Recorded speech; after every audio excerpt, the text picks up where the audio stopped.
welcome everyone to another very interesting session of the Economic Times Cutting Chai Stories. Today, we're really privileged to have with us Anjani Kumar, who is the CIO for Strides Pharma. And he has a very varied and diverse background because today he's a CIO for Strides, but he's also regarded as one of the top digital leaders of the country. And he's been awarded by many top technology and digital forums as most promising CIO and digital transformation leader. And previously, he was the CIO for Africa, Middle East, and India region in Nissan Motors. And something which we're going to talk a little bit more about is that digital analysts community have credited him for digitally transforming not just two companies but two whole industries and as Safe Express CIO.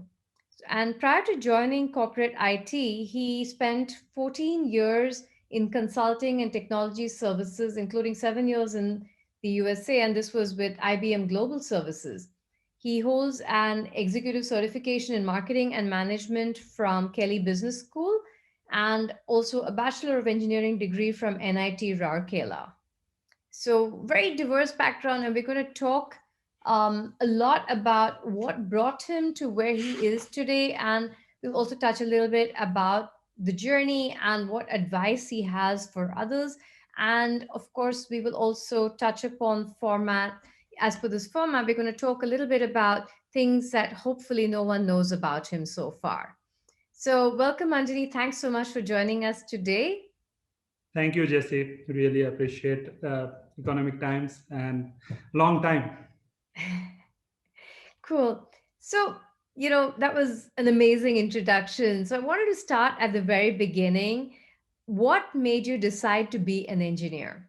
Oh, very interesting question. During our times, we were not that informed and we did not have access to internet. So at that time, two hot profession used to be engineering and medical. And my dad thought I'm good in mathematics. I should be an engineer. So I said, okay, I will be an engineer. Then happened which branch to take. I was getting all the branches, and dad said, "Oh, mechanical engineering is a subject in IAS exam, and I belong to Bihar where IAS has a lot of craze." So that is how I happen to be mechanical engineer. This is a very different. We'll talk about it. How once I was in engineering college, NIT Rourkela, I thought IAS is not for me, and I'm more on the software side than anything else. So that is the whole background of engineering.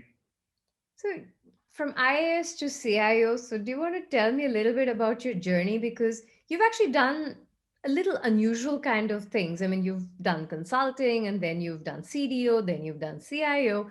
So, what connects all of this? How did you get into the CIO office? Very interesting observation, Jesse. Initially, I started my career as a software developer from Cognizant Technology, and then joined IBM, and have been there for 14 years, including quite a few years in US as a consultant, as a global leader for digital. And at some point of time, I was thinking, what do I do to get the 360-degree view of the enterprise? Because as a partner, partner, digital partner, you only get to see certain things. But once you come into the corporate IT, whatever you do, you really see the impact of it. And that motivated me to join. And then there was a logistic company, which was, great promoter, is a Columbia and a Stanford pass out. And he said, I want to digitally transform the company, the promoter himself. And that is the time I decided I'll get into that. And it was quite a good journey for the digital transformation. It was a logistic company. Then I joined another uh, multinational company as a global chief digital officer. Chief digital officer was a new craze at that time, and I was fortunate enough to be one of India's first CDO coming from the technology background. And then it happened to be the third company, which is Nissan Motors. I was India, Africa, Middle East head, CIO, and then now I am in pharma. One interesting thing which I have done is different domains. And when I have gone to the domain, what I have tried to do is a new domain company. I have tried to learn the domain. And when I went to logistic, I had no idea about logistic. What I did is I learned it, and within 6 8 months, 1 year, I was regarded as logistic domain expert. Today also CIOs from the logistic industry calls me up for digital suggestion for some software, will they be applicable, or what should be their way forward. And I have maintained that across across the companies, and that has been a good journey. And in today's world, you CIOs need to be good mix of digital, IT, and security. And I think I have been able to get that flavor right, and I would say that has been the journey so far. So you actually are going against traditional Indian career advice, which is just do the same thing, stick to your knitting, don't take risks, don't, diversify, just be good at one thing. So do you think that's helped you? And what advice would you give someone who wants to be a CIO? Wonderful. So when I was doing and I agree that this is a very diverse change, and when I was doing, I got all sorts of suggestion, and most of the suggestions were don't do what you are doing, right?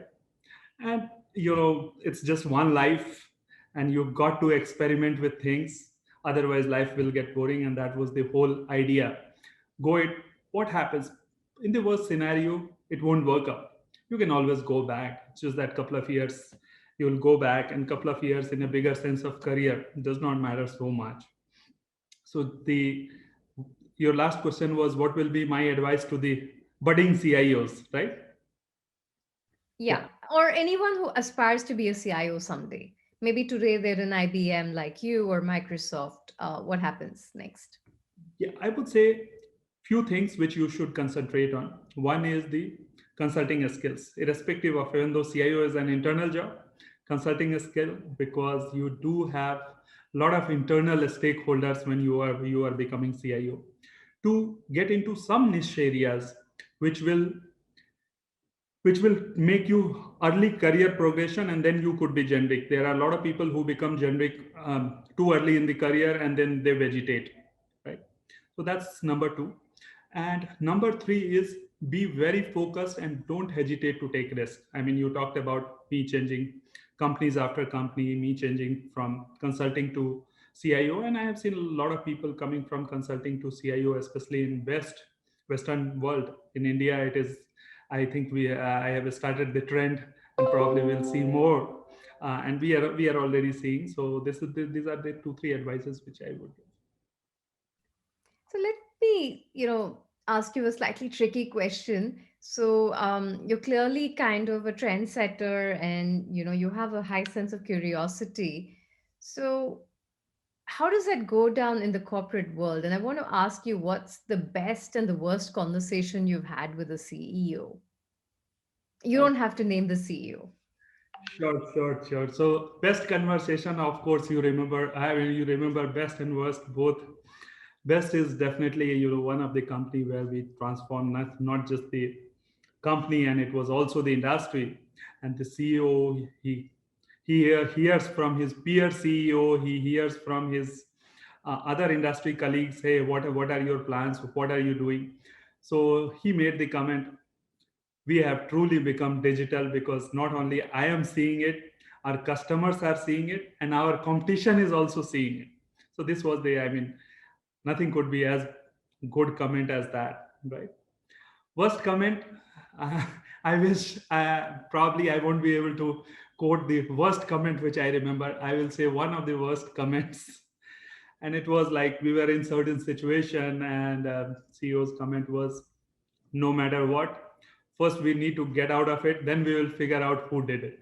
I wouldn't talk about the situation, I wouldn't talk about the company. So, it's interesting. You talked about the transformation of industries, not just the company, and also, of course, the good and the bad experience there. But in hindsight, what advice would you give to a promoter or a CEO who's looking for true digital transformation? It's a I would say pretty good question. And as I talked about, I was fortunate enough not just to transform few companies, couple of companies, but two industries which has not been traditionally digital. especially in India context and even in global context up to some extent. What and I was also the consultant in my previous Avtara. So my advice to the digital to promoters and CEO would be, don't just do digital for the sake of it. I see a lot of them. I mean, just because people are going digital, I'll go digital. Look at digital. Why do you want to be digital, and what benefit realization you will get? Either it's a top line, bottom line, or some compliance. You have to look at what benefit I would get. Number two, just don't do the vanilla like many of them. What they do is they take advice from some of the company and they give generic advice. Look at digital in your context. And three, understand digital is not a uh, milestone. Digital is a journey. So when and digital is a journey, unfortunately, it is irreversible journey. Once you are on digital journey, it takes entire cultural shift.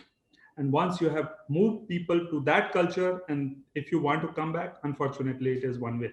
Once you have done it, you will have to be on that. Otherwise, it will boomerang. So these are the three suggestions I would want to give to the promoter and CEO. It's a bit of a scary journey. It is.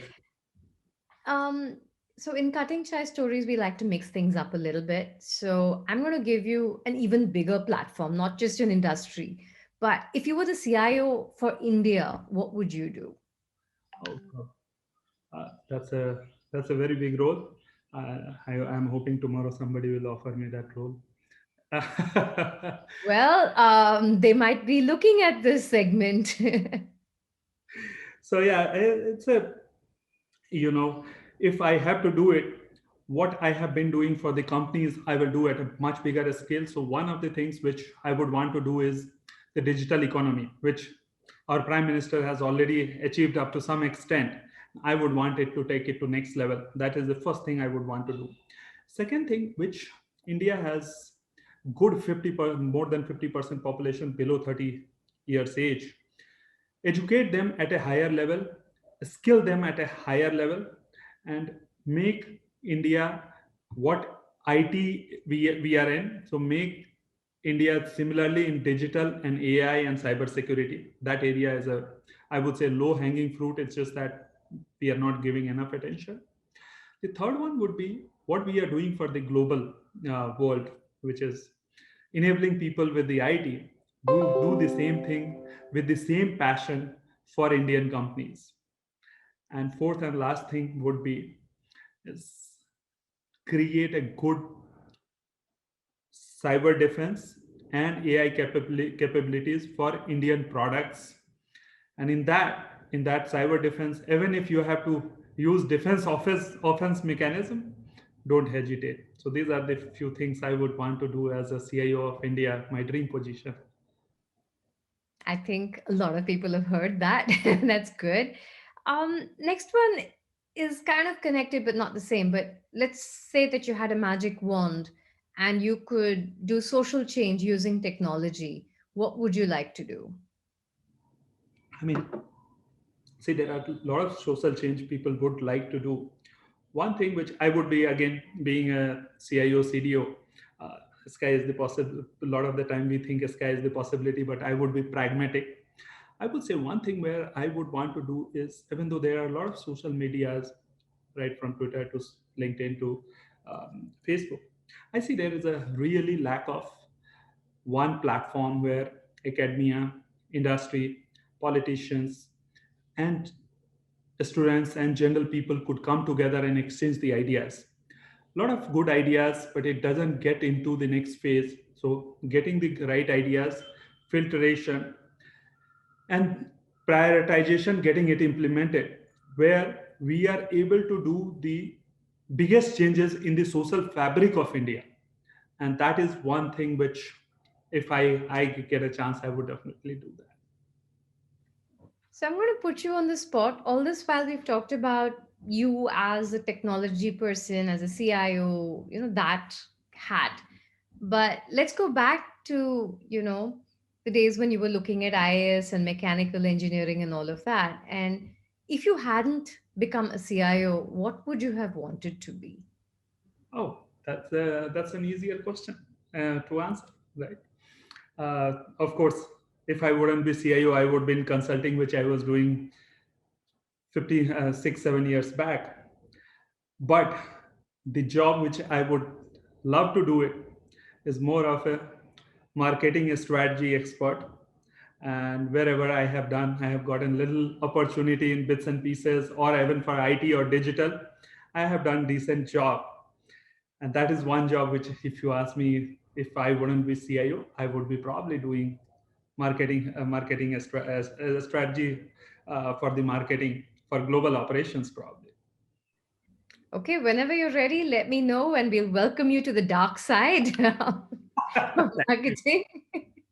I didn't know that I will have a job offer right in the pocket after this. Absolutely. It's actually a much in demand skill now if you can do MarTech. So you will have a lot of opportunities there. But let me ask you another slightly different topic, which is so with all of this going on, how do you balance work life and how do you relax? That's a so this is a question a lot of us struggle, and a lot of the CXOs struggle. How do you do work-life balance? It's not easy, and uh, I would say when I am not, first thing I try to do is take out some time, right? Even on the weekend and in the evenings. And if I in some mornings and when I have some time, one thing which I do is I run. And this I started 4 5 years back. Got influenced by some CIO. We have some CIO fitness community, and there are enthusiasts who influenced me. Second thing I do is I read a lot of business books, which gets me to educates me as well. Third one is I spend a lot of time with family, friend. I have a small daughter, which again I play, and that I find it a great stress reliever. If you ask me, of course, I mean they feel good about it. So these are the three, and fourth is definitely talking to their close relative and close friends. So these are the few things I do. The rest all the time, I keep working. Unfortunately, You mentioned you talk to your close friends and family. Um, and sometimes, the corner office can be a pretty lonely place. So who would you say was your like friendly, your not judgmental ever? Who do you confide in? it's a very good observation again, Jesse, and. I keep telling people below me that look, you still have few colleagues with whom you can talk, discuss a lot of things. As you grow more, it really gets lonely. And for me, I am fortunate to have my wife. She's also from software engineering background and much more intellectual. So she is very unbiased and non-judgmental. So I definitely find I discuss a lot of stuff, and I would also say that I have reached to the CIO level a lot of good advices or from her, and even in the professional career, I have situational advices. So that is her, and a couple of my best friends from my engineering days. Right, they are the ones whom I can call up and discuss anything. I have the liberty, and they will listen to me, and they will give the unbiased advices. So these are the few people. Of course, you could talk to parents and siblings, but they don't understand the nitty gritty of our jobs, and you know Yeah, I think it's great that you've got someone in the family who is an intellectual peer. So let me again switch back back to your job. And what technologies are you really excited about at Strides? And are you looking at, cool stuff like AI and ML and those kind of things as well? Yeah, see, pharma in general, I mean, you will know, you are a leading tech journalist as well, so you will know that pharma has been a little laggard. But on the Stride side, I think the one advantage we have is both promoter and CEO are very tech savvy, and they feel that digital is the way forward. Correct. So AI, we already have projects in AI, digitization all across manufacturing, compliance, quality, supply chain. We are doing all over the place, right? And once you do digitization, next thing comes, you have digitization. How are you harvesting the data? So the whole analytics, BI, AI, ML, all of these fits in directly. Then another thing which we are doing is the whole MES, IIoT. And that is one thing. When you combine that with AI, it's pretty lethal, I would say. From the outcome perspective, it gives you a really, and we are very bullish on that one. The next one, which is a very dark horse, I would say, of the technology, in especially in pharma side, it is very much used in insurance side, is RPA, robotics process automation. We are looking at some of the stuff like warehousing, and if you combine RPA with AI and robotics, you could do a lot of repetitive physical work using that. So these are the some cool technology, of course, apart from the common product which most of us use. These are some cool technology, and I am not just talking of like this is in theory. As we talk, this is practiced, or this is in the process of getting it done. And one thing which definitely I have advantage is when it comes to innovative technologies. So far, I have not seen a discussion with CFO where he says, "Oh, there is a budget constraint." Every time, I mean, we have the discussion, and he says, "If you really feel it will make difference, please go ahead." So yeah, I am very bullish on all the new technology in the strides context actually. Wow, I mean, you've got a golden CFO if he's giving you budgets for innovation. That's super awesome. So, in your personal life, would you say you're a bit of a geek? Tell me something that nobody knows about you. uh, I wouldn't say I am that geek.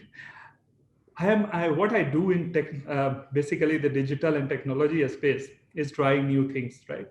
I also talked about trying new things in even in my career. So I do the same thing in personal life, and very few people know about. When I see new product, new services, or any of new, I definitely want to try. And an example would be when I am in grocery store. Grocery store is one of my favorite places. And when I see new product, I am like kid in the candy store who would, you know, whose eye close and pick up all the items, get in the home. Sometimes I have got scolding in the home. Why have you got so many junk, right? So, but I am like that. I want to try new things. So, you would describe yourself as an early adopter, I guess. Correct. And that early adopter, at times, what it gives you is it gives you a very bad experiences too. Once I was in a restaurant, and again in restaurant, when I see new menu, new kind of menu, I try. I ordered a couple of dishes which was new. Both the dishes did not turn out to be good, and I did not have enough time after that to my next errand. And finally, I came out of the restaurant after eating dinner hungry. Right. So, um, we've talked a lot about what you've done, and now I'm going to ask you to look forward a little bit and tell me a little bit about, what's the kind of legacy that you would like to build? I mean, how do you envisage the future and potentially someday retirement? Oh my God, retirement is. I was thinking it's long, but now you are reminding me that I should think of retirement as well. So yeah, of course, most of us would want to be remembered for something. So in my case, we already talked about digitally transforming couple of industry, and that's one of the professional thing which uh, all of us do some or other way. But I feel uh, again, how do you enable the people, and that is how I would want to be remembered more. And I have mentored a lot of people in my jobs, out of jobs. Even today in LinkedIn, if people try to send me for recruitment, for sales, for a lot of things, many a times I don't respond. But if somebody reaches out to me for career mentoring suggestion, there is a good chance that I will respond back, right?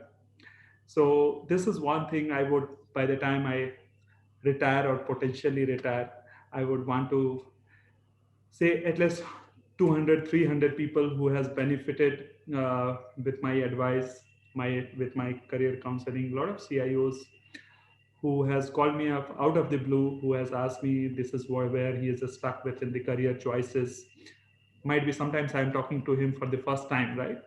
And this definitely gives you a more mental satisfaction than anything else. Coming back to retirement plan, again, I come from a very humble background, a rural background in Bihar, which is Madhubani.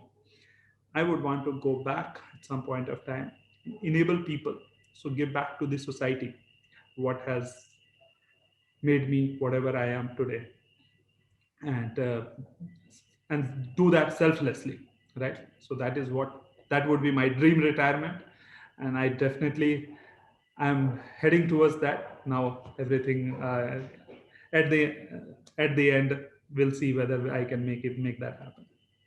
I mean, it's a great objective, and I really like that you're open to mentoring others because I think generally there is a lot of shortage of, unbiased advice that people need. So I hope, people who are watching this are going to be pinging you on LinkedIn. Um, I want to let you go with one last question, and it's a pretty deep question.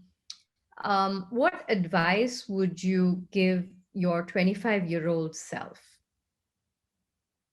Okay, that's really a deep question, and if I look back, I was in hurry to get to the job. 22 years, 22 and a half, I was already in the job. 37, I was already a CIO. I would say, if I have to give advice to me 25 years back, I would say study more, spend more time in academics, do masters, do PhD. There is a whole lot of life left to do the job, so don't be in hurry. Take calculated steps, right? And take probably life, uh, bring the to your earlier point, bring the work life balance much earlier in the life rather than bringing that much later. And I will tell you, I used to be a, today also I am a workaholic. I used to be a workaholic of different degree, and I have definitely improved a little bit on that. But yeah, I would advise people not to be workaholic. There are different dimensions of the life, and you should experience many of them. Thank you. That's a great philosophical note to end on. Thanks so much for making this such a fun discussion today for Economic Times Cutting Chai Stories. And with this, we come to a close. This is Jessie Paul. I'm signing off.